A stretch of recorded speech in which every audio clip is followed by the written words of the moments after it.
There are 300,000 people in the US living with spinal cord injuries.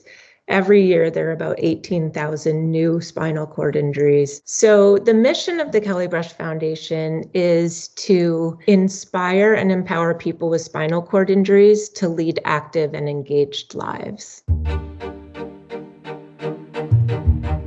So why don't you tell me about your role? What do you do at Kelly Brush, and how did you find your way there? I'm the executive director at the Kelly Brush Foundation, and my story is kind of interesting. I spent most of my career in corporate. I worked in educational publishing, so I was always really proud of the work that I was involved in, but it was definitely the corporate world. I was always passionate about sports. I was a competitive runner and cyclist. So I always sort of fantasized about switching careers and doing something more sports related, but didn't know how to make the leap.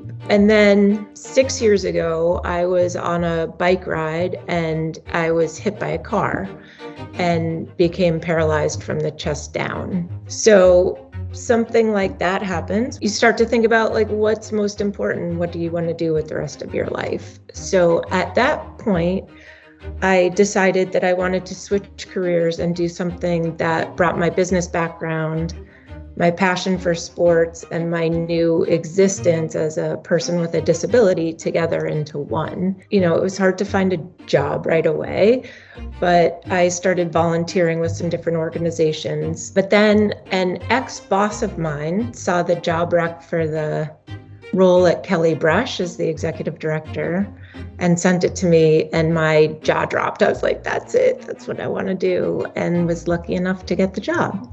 What was that like? I mean, switching careers in any capacity, but then also switching careers from profit to nonprofit, and like the focus is very, very different. So what was that like adapting to this new role as executive director of a nonprofit? I'm somebody who's always liked challenges, so that helps. It was so aligned with what I wanted to do. So I was really excited about the opportunity. And I was also excited about the learning opportunity of learning in the world of nonprofits.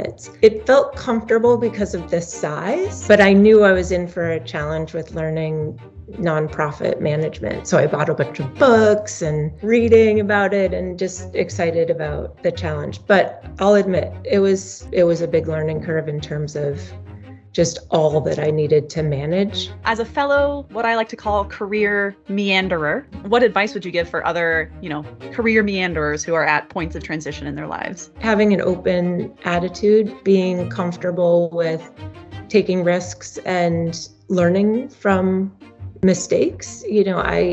I'm somebody who always encourages my team to try new things, and it's okay if it's a flop, but let's learn from that and improve on it the next round. The other is building a base of supporters. There's such an amazing board at the KBF, and the board members have been incredibly supportive and helpful with different areas that I needed some mentorship in.